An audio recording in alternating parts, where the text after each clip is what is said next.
Welcome to the Season 9 preview special. Tonight, we'll be talking about what to expect from the new season of The Walking Dead. Now, some of you may be thinking, Chris Hardwick sure looks different. Don't adjust your television and don't worry. Chris will be back hosting Talking Dead when it officially returns for Fear the Walking Dead next Sunday, August 12th.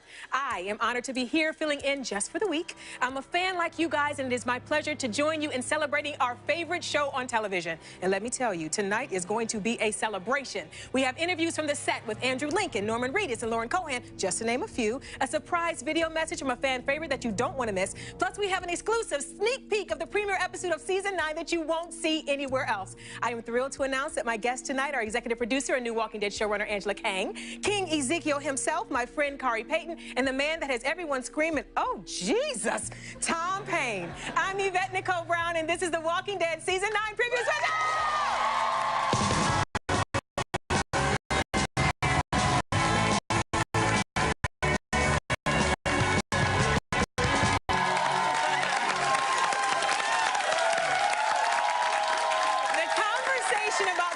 Show is just beginning, and we want to hear from you. Is there something you're dying to know about the upcoming season of The Walking Dead? We want to know how you're feeling. So tweet us or hit us up on Instagram at AMC Talking Dead or go to the Talking Dead's Facebook page. Now, please say hello to my guests, Tom Payne, Kari Payton, and executive producer Angela Kang.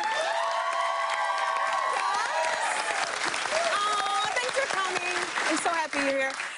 Angela, I want to start with this. You've been a part of the Walking Dead family for a while. What does it feel like to now be the showrunner? And what do you have planned for us in your tenure? You know, it's so great. I've been on the show since the second season. I was a huge fan of the first season. I'd read all of the comics before I was ever up for the job. And so it's really fun to be on this journey and to have been on this show for so long. Yeah. I'm really excited about this stretch of the comics that we're adapting. You know, we start the season with a time jump, which happens in the comic. It was something that blew me away as a reader of the comics. And so we get to go into some really cool stories and see how the world has changed a little bit, see how our characters have changed, and we'll go into a really great storyline that people are anticipating called The Whisperers, which if you're a fan of the comic, you know exactly what that means, although the way we do it may not be exactly the way it goes in the comic. We always remix things, and if you don't know what I'm talking about, then, you know, just, it's better to learn as you go along. Yes. Tell me this, how would you describe the first part of Season 9 for those of us that are going to watch October 7th?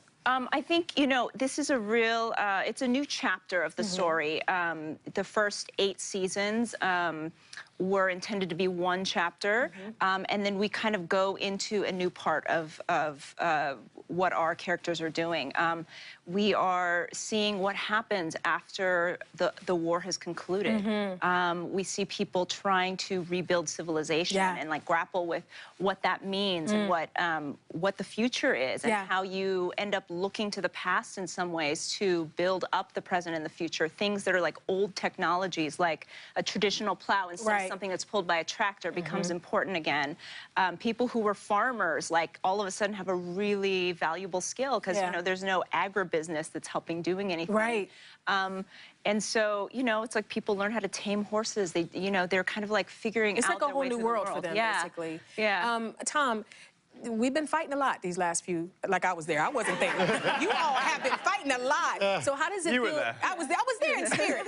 How does it feel to go from all-out war to rebuilding civilization in this season?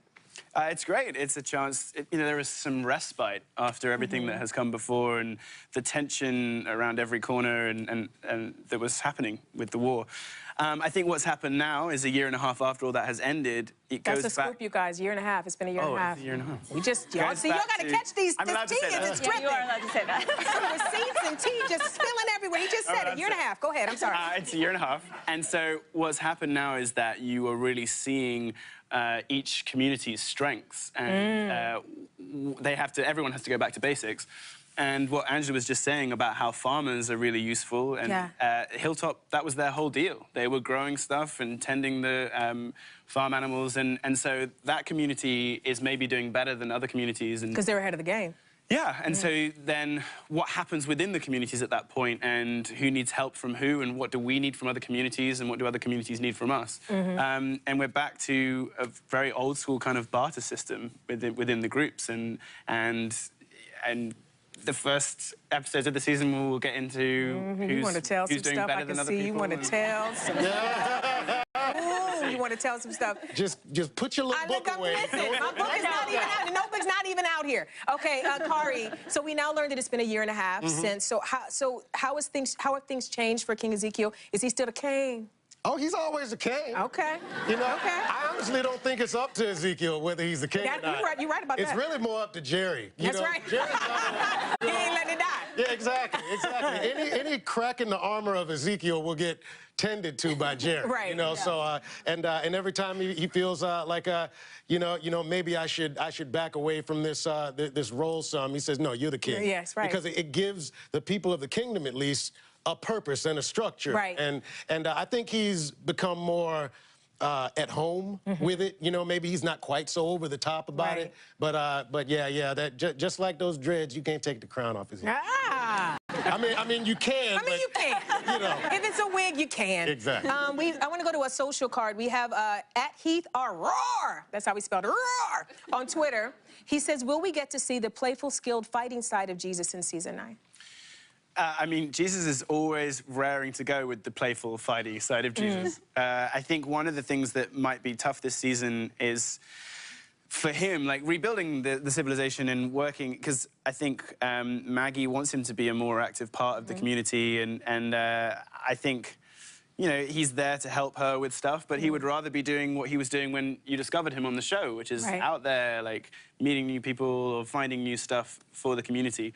I will say, yeah, there's some fight stuff, and it's amongst some of my favorite stuff I've ever done on the show, so there is definitely some stuff coming.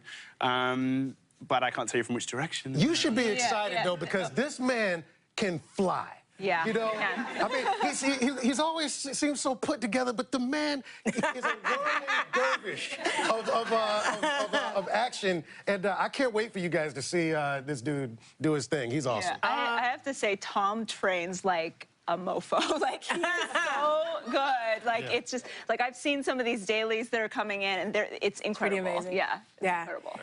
Speaking of someone that does things like a mofo, we're losing Andy Lincoln this year. The guys, we know. Now, we know, and we're family, and we're going to make our way through it. This is one thing that I do want to say before I even ask this question. If you love Andy and you respect this show, watch his full journey. Watch the full story. I've seen people say, well, I don't want to watch the show. No, watch the show. This man deserves us to see the entire thing, and all these wonderful actors that create this wonderful show deserve for us to stay for the entire ride, be it 10 years, 12 years, 50. So we know Andy's leaving. We're going to wish him well. Now, I have a question for you. Thank you. You guys, come on, we're family. We know that Andy's leaving, and how difficult was it for you to write Rick Grimes' goodbye? You know, let me just first say, like, Andrew Lincoln is just one of the loveliest, best human beings you can ever meet. Like, we all love him so much. Like, you know, he's this man he's an incredible leader, an incredible actor, just, you know, like, we know each other's families, like, we are family on The Walking Dead, and it's, you know, so much of it has to do with just the type of a lead on the show that he's been. So, you know, like, it's just to write his exit on the show, which we knew was coming, is just, I just don't want to mess it up. You know, it's like, I want to do service to this character, like the writers and everybody, the crew, the actors, everybody's just like putting their all into it because we love him so much and we respect him so much, and you know, we want to do service to that journey. So really, like, I feel like a great responsibility to the fans to try to write him out in a way that is worthy of his character. So I hope that we accomplish that. You know, Andy is just, the work that he is doing this season, as he has every season. I don't know why he doesn't have a ton of Emmys. Well, this is, like, I have a beef about this, actually. You know, it's like, he's so incredible, the work that he does, and, you know, it's like, they would say about Ginger Rogers, she could do everything backwards in the heels. Backwards in the heels. That guy, like, this cast and Andy, they're doing everything any actor's doing, like, just, you know, the drama, the emotion, but also, like, in 100-degree Georgia heat. With prosthetics and with, like, prosthetics and, like, snakes and, like, ticks. Mosquitoes. And, like, fighting with weapons and, like, you know, so it's, you know, like, I really want people to see the incredible work he's doing as an actor. And we're all going to watch. We're all going to watch. Okay, coming up, we have interviews from the set with Andrew Lincoln, Norman Reedus, and Lauren Cohan about the new season. The whole cast talks about getting back into the saddle saddle, literally. Plus, we have a surprise video message from a fan favorite that you don't want to miss. And later, an exclusive sneak peek of season 9 of The Walking Dead. But first, here's the cast on what you, the fans, can expect this season. We'll be right back.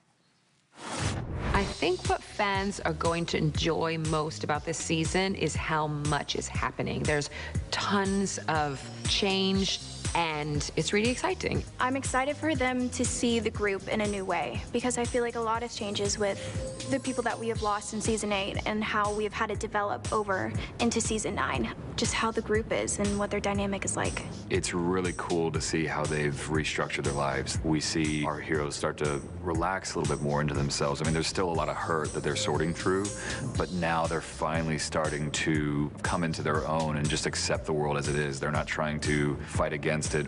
I think what's really exciting is the world has evolved. It's so funny because it's not a progression, it's degression, which happens when, you know, you're basically in a post-apocalyptic world. What's going to be really exciting, I think, for the fans is to see how we're adapting to that. We have a whole new normal when we get back. It's exactly what would happen. The way this world looks now, I think is fascinating. It feels like the show I fell in love with 9 years ago. It feels like we're making that version again. It's the same show, but it's a different show. It has a new soundtrack, you know what I mean? It really, really does.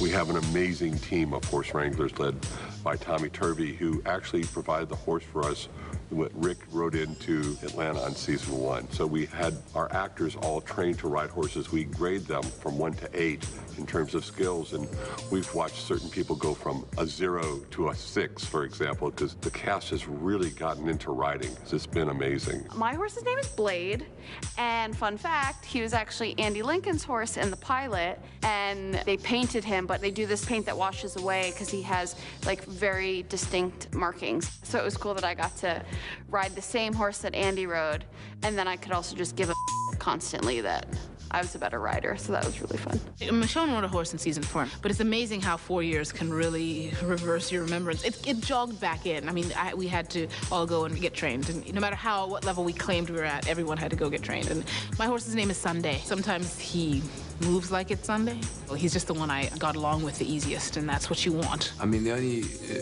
time I didn't enjoy being a cowboy was when my horse decided to use 2 legs instead of 4. A lot while I was on horseback. There was one time where Deke, amazing, it's rearing up and I'm on its back. And when Norman decided, he was like, I'm not going anywhere near horses. So he's on his Vespa, you know, in the apocalypse. So all of the rest of the cast had to get on horseback. It was great. I loved it.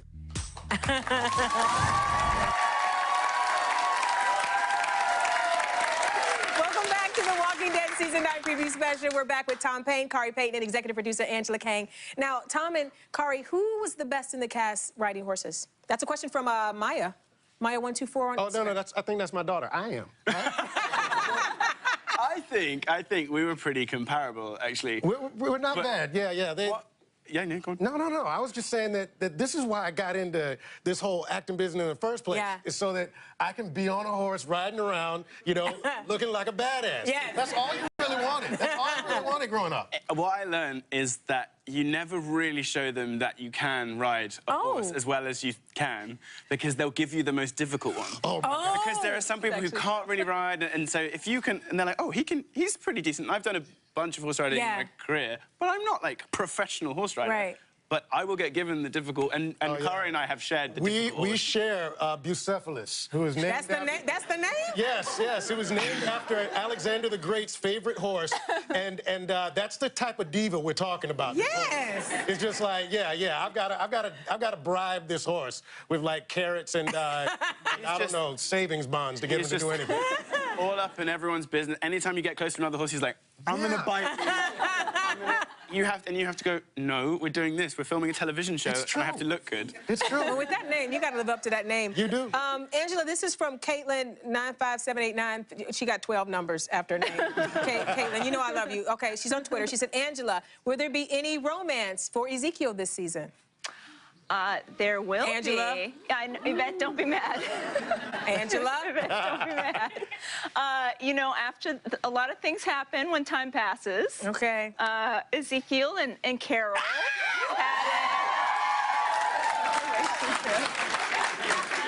You can't fight the funk of the kingdom. I'm okay. I'm all right. Tell me more. Tell me more. You know, we'll see that there is a growing relationship between Carol and Ezekiel. It doesn't mean Carol and Daryl don't have their special time too. We'll see a lot of good Carol and Daryl stuff this season. All right, well, this isn't about me, so we're going to move on. I'm very happy for Ezekiel and Carol. This is a Twitter question from @KellyPope for Tom. Tom, why is it so hard for Jesus to get close to people? Oh. I think in the way that he grew up, like we learned that he grew up in a group home and you have to like look after your business and be a bit more protective of yourself. And then in the community as it was, he was out on his own a lot. I think relationship-wise, romantic or friendly-wise, when you are friends with someone, you have to give a piece of yourself away. Right. In order to have that reciprocated and to develop something. And I think that's a risk. You always take a risk on your own emotions when you do that. And he was doing that, you know, with Maggie, and he's been moving more towards that. Yeah. But it's difficult. You know, it's hard. You move into a different, you risk a part of yourself, and that's hard to do. I agree. Speaking of relationships, Kari, what was it like working with Melissa now that Carol and Ezekiel are an item?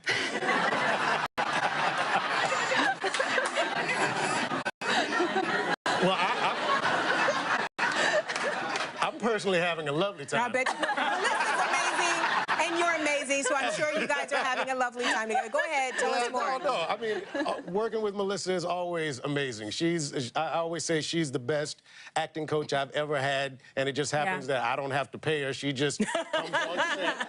And whatever I'm feeling about a scene, she can say something very simply or point something out, and my world changes as far as the way that I see them interacting. And the funny thing is, she was a casting director before she was an actress, and you can feel that she knows how to kind of push you in the right direction. Right. You know, she's an incredibly vulnerable actress, but also incredibly knowing. Right. Has an incredible eye and vision. So. She's actually like that as a human being, too. Like, when you have a conversation with Melissa, it's like, I found myself crying at times. I'm just having a regular conversation. Right. I'm like, well, the one when I was 5. It just literally, she makes it come out of you, so I can imagine working with her is the same. I had her just look at me. I know, and that's it. It's over. She has a gentleness and a care about her that's unique. Okay, when we come back, we have interviews with Andrew Lincoln, Norman Reedus, and Lauren Cohan, a surprise video message from a fan favorite that you don't want to miss, and an exclusive sneak peek of Season 9 of The Walking Dead. We'll be right back.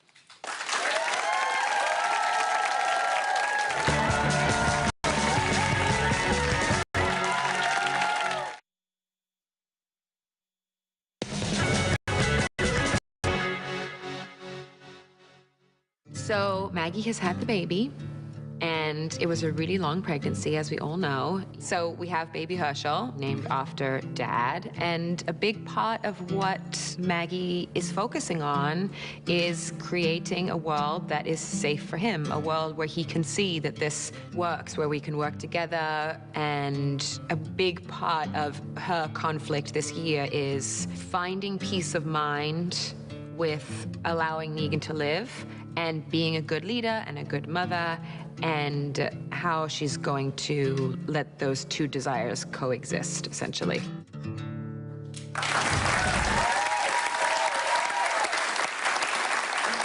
Welcome back to The Walking Dead Season 9 preview special. That was Lauren Cohan on how Maggie's beautiful baby boy Herschel influences her decisions. We're back with Tom Payne, Kari Payton, and Angela Kang. Okay. Yeah, we can clap for them. Let's clap for them. Tom, what was it like having the baby that plays Herschel on set with you guys?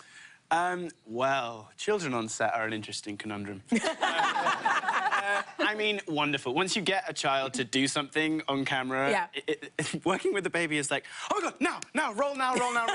Because they're not crying, or they're not looking for their mum, or they're not, you know.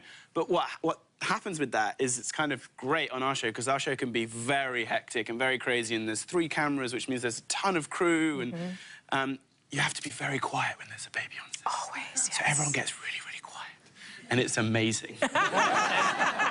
There's a real sense of like focus, and there always is a sense of focus, but it's completely different, and it's kind of like being around the horses. Like everyone has to like respect the horses, and this is like respect the baby and respect the fact that we have to get this done. So just be real quiet, and you know, you get those amazing moments, and it's always the moments like another director will watch a show and go, how did you get that baby to do that? And the reality is you never get a baby to do anything, right? They do it and you manage to catch it.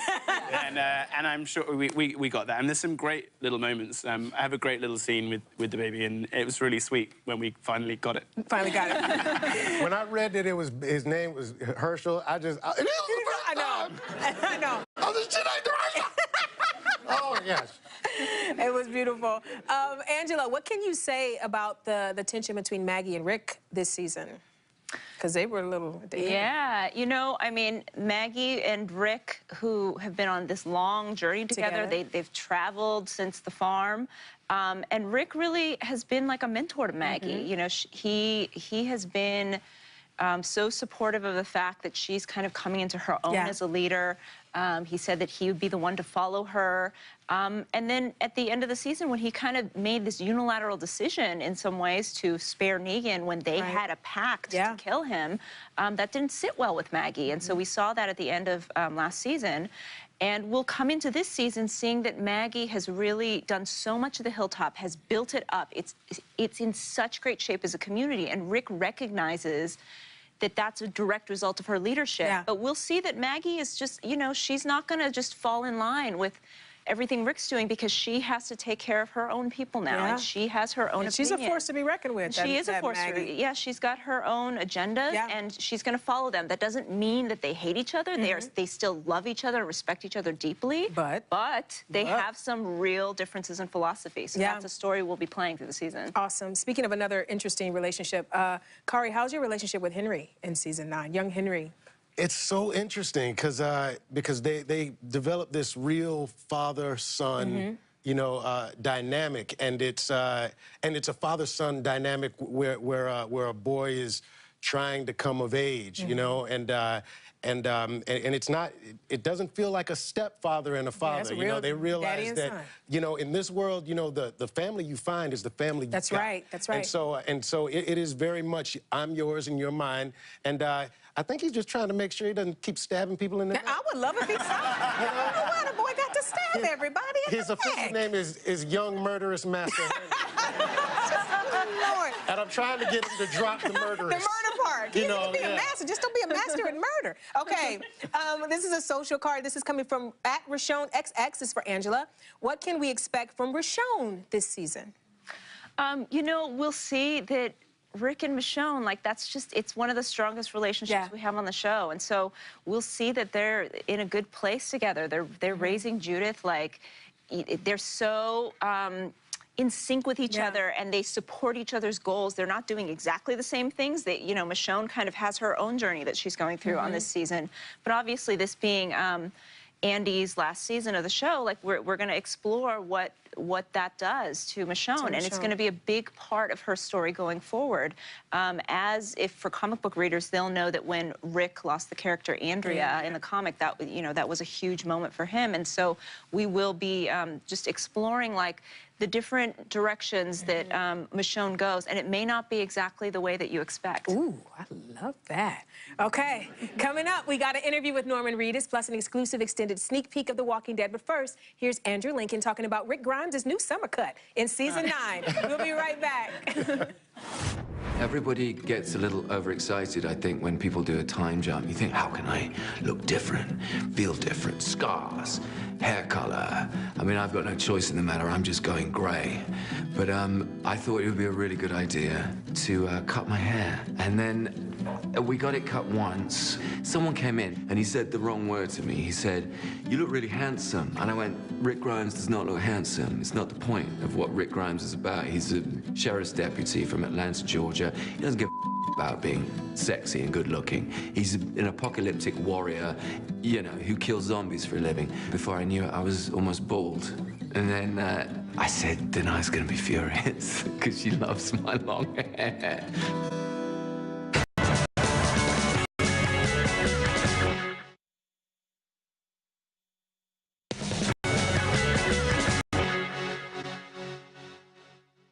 There's something really beautiful with maturity, and you don't really know it until you experience it. But the hothead Daryl from before, which turned into a different Daryl, which turned into a different Daryl, has seen all this stuff go on, and his relationship with the group is completely different now. The only person that he has a very similar relationship with is Carol. That's it, because those two are like this. But the relationship between Daryl and Rick, it's changed. I mean, we've seen the Rick dictatorship, and we've seen, you know, the governor, we've seen the Negan era, and all this stuff happen, but it's everybody following one guy and watch him fail. So this year, his relationship with Daryl is much different because Daryl's definitely found his voice. He has a mature voice now, which is also a very harsh voice. It's harsh, but it's full of love at the same time.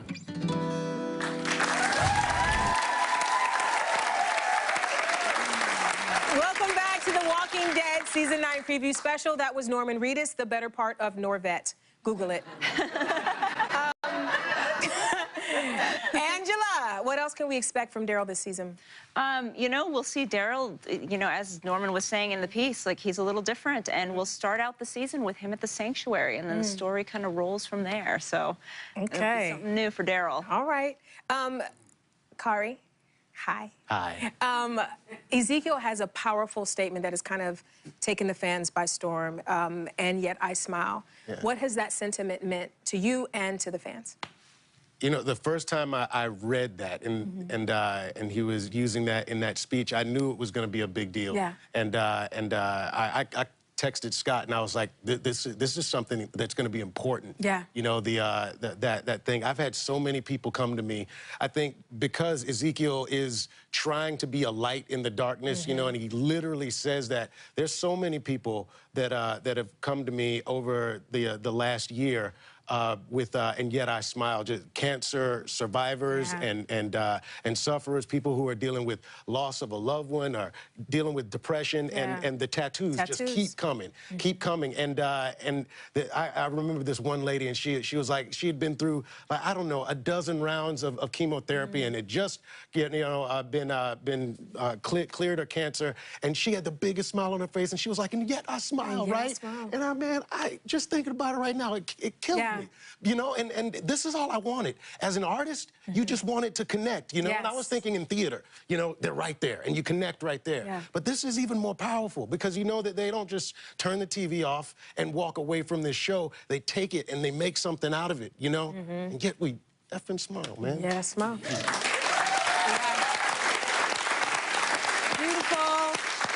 Speaking of connecting, Tom, what was it that made Jesus think that he could reach Morgan last season? What was it?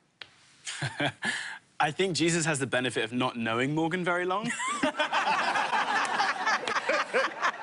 So everyone else is like, oh, that's Morgan. I mean, you can try. And Jesus is like, no, I can do it. It's fine. Like trying to fix that person that everyone in their friendship group that everyone's tried to fix is like, no, it's not gonna. But I think, I mean, it's true. He hasn't known about it. I just imagine this conversation with Ezekiel and Jesus just like, yeah, did you try to talk? Yeah, I tried. Exactly. That would be, and you'd be like, dude, I tried that. You know, Lenny gave such amazing soul to that character. Yeah. And even when we had that fight, and we're in the middle of fighting, there are moments during that where he looked at me and I looked at him and I wanted to cry. Like, there is so much soul in that character. And I think Jesus connects with that, and he got suckered in. Yeah. He was like, all right, I'm gonna try and help this dude. And I think by the end of last season, with the whole, he was talking about the stick and this for the dead, this for the living. I think he felt like he had got somewhere with him, and I think he did. I think it kind of helped. Okay, speaking of getting there with someone that's not listening, in the trailer, Rick is talking to Negan in the cell. Why does he even bother? Why, girl? Why everybody know how Negan is? Well, you know, we talked about in the writers' room just this idea of like when a war ends, and then you have people who are soldiers in the war, generals. Like, what happens when there's no like real transition because it's an apocalypse? Okay. And I think in a lot of ways, like Rick goes down there and it's part therapy and part gloating. Like they're just trying to work their way through it. Like they both feel in some ways like dinosaurs after the war, and so like it's as Rick is trying to figure out, well, like what's the next step? Like, what's the next mission? Right. Negan kind of needles him, but Rick needs to be able to justify, this is why I kept you alive. Right. It's so that we can have a future. And so, like, that's really what it is, you know? It's him trying to kind of, like, work it through. Work through for himself. And also tell him, though, like, hey, man. You can see like, where you are. Do you're you see suffering. Yes. We got a good thing going. Love it.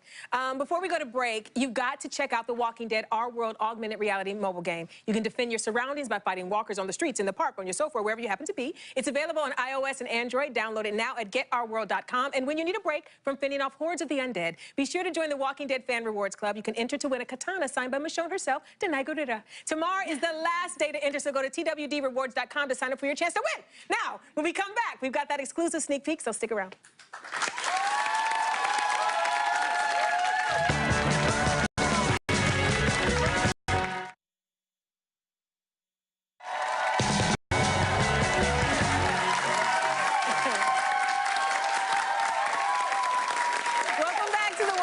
Season 9 preview special. I'm here with Tom Payne, Kari Payton, and Angela Kang. Now it's time for someone in the audience to come up and ask a question. Come on up. Who is it? Yay! Hi! What's your name? My name is Andrea Peak. Hi, Andrea Peak. Who do you have a question for? My question is for Angela Kang. Do the writers feel like gods when deciding the fate of Rick and the crew? Oh, no, we do not. We usually feel like neurotic messes.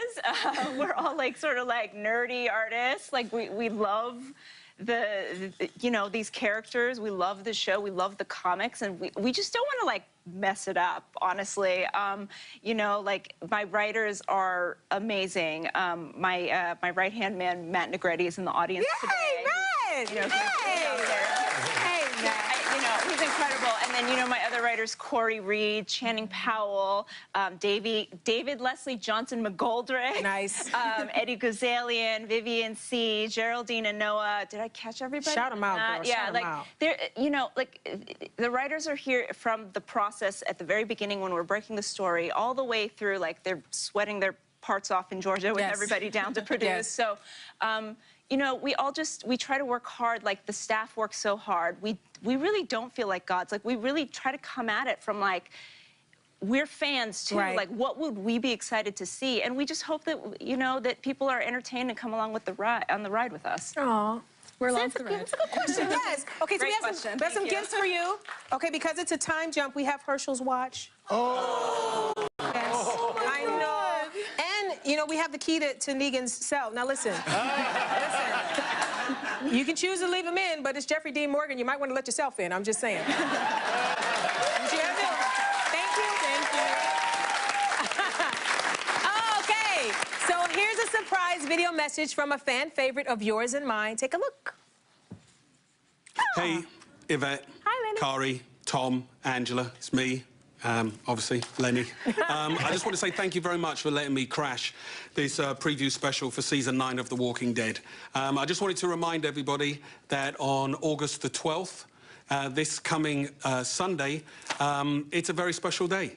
I mean, firstly, I don't know if you know, I don't know if it's been mentioned, it's Yvette's birthday. So happy birthday, Yvette, for the 12th, which also happens to be the mid-season premiere of Season 4 of Fear the Walking Dead. And I can't wait for everybody to see what we get up to, not only in the first episode, but in those back 8 leading to the end of the season. I think it's really exciting. I think you guys are going to like it. I really hope you do. And until then, please watch 12th of August. And please, Kari, Tom, Angela, send my love to everybody back in Atlanta and tell them I miss them, and congratulations on Season 9. Yes. Without me.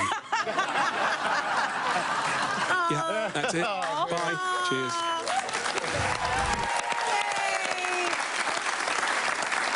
Thank you, Lenny. I want to tell you guys, I had an advanced screening of the mid-season premiere of Fear, and it is so good. If you guys are not watching Fear, get into Fear. And if you go to Talking Dead's Instagram, Twitter, or Facebook page, you can see an extended scene featuring the hurricane that hits the group in the meantime. Here's a trailer showing you what's in store on the second half of Season 4. We'll be right back.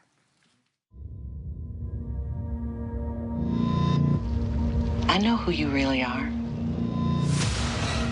I know what you're really capable of. And I can see it, it's still there. It's still there. You gotta fight for every day. I don't know what to fight for. Well, if we don't believe things will get better, and that we can make them that way, then we're no different than the past.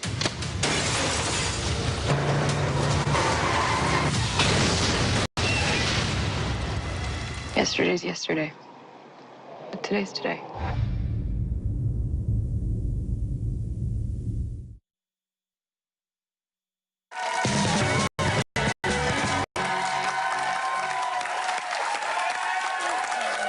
Welcome back to the Walking Dead Season 9 preview special. Now it's time for the exclusive, extended sneak peek of the Season 9 premiere of The Walking Dead. Check it out.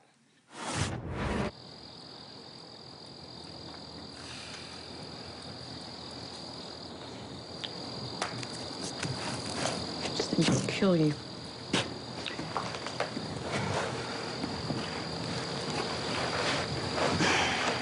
Aren't you in bed? Aren't you? We don't sleep. Ezekiel, on the other hand, sleeps like a baby. It's annoying. Does he snore fancy, too? Stop it. No, he's all right. He's a bit corny, but... Glad I have Pookie's approval. After what I went through with Ed, corny is really, really nice. I'm happy for you. If anybody deserves to be happy, it's you.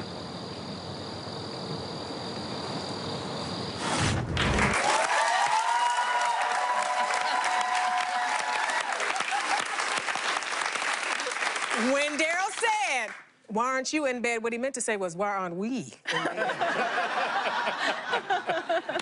All right, I'm done, guys. I'm done. Okay, Angela, can you... Yes, I am done. I'm done. We're running out of time. I'm done. Go to my Twitter. I have more to say. Okay, Angela, tell us what we can expect from the new characters this season. So we get to see some really cool new characters come in. They're based on characters from the comic book. Magna, Yumiko, Connie, Kelly, and Luke. One of the really exciting aspects is that Connie, who's played by the amazing Lauren Ridloff, is a deaf character, which we've never had on the show. We thought that that would be a really interesting story to tell. And so we have her, and her sister Kelly is played by Angel Theory. She, Angel is also has hearing loss, so both of them know ASL. So that's just been a really exciting aspect of the season with these new people. And then, you know, the rest of that cast, Dan Fogler, who's amazing, Nadia Hilker, who's comes from Germany, and Eleanor Matsura, who comes from the UK. Like, they give like a really interesting flavor. You know, Dan's very funny, and we have our international actors, and so great. I'm excited for people to see them. So great. Kari, is there something that you'd like to say to the fans that are a little bit sad about Angie's departure this year? You know, it's tough. It's been tough for everybody. And when I found out about it, honestly, I started packing my bags. You know, I was like, well, looks like I'm gonna go back to LA. You know, just put it in there. And then I started reading the story. And there's a moment that happens in the story that we're telling. And I went over to my suitcase and I started unpacking my bags. And I was literally like, and I can tell you, this is not what I was expecting. I mean, how do you go on without Rick Grimes? And I read this moment, and I'm pretty sure that everybody will know what I'm talking about when they see it. And it's arresting.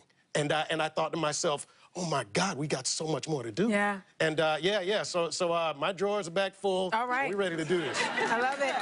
We're gonna go to a social card. This is from Say Shersten on Instagram. She said, I have a question. Tom Payne, why are you so soulful? I don't know if you have an answer to that, but if you do, we'd love to hear it. It's an interesting, open-ended question. I think, you know, everyone always talks about my eyes and stuff. And I think... I think, honestly, I just kind of had to live up to it. Like, this thing I was born with, I'm like, well, there has to be some kind of substance behind that. Otherwise, you know, just boring. So, hi. Sorry, just got lost for a minute. Okay. You guys, thanks for watching The Talking Dead. I'd love to thank my guests, Tom Payne, Kari Payton, Angela Kang, and Lenny James. The Season 9 premiere of The Walking Dead will be on Sunday, October 7th. Make sure you tune in next week for the mid-season premiere of Fear the Walking Dead. Remember, Talking Dead will be on an hour later than usual time following an all-new episode of Preacher, so make sure to stick around. Chris Hardwick will be back next week, and his guests will be yours truly, Denai Garcia and Maggie Grace from Fear the Walking Dead. Tomorrow, please go to TalkingDead.com for highlights from tonight's show. I'm your fill-in host, Yvette Nicole Brown at YMB. Good night!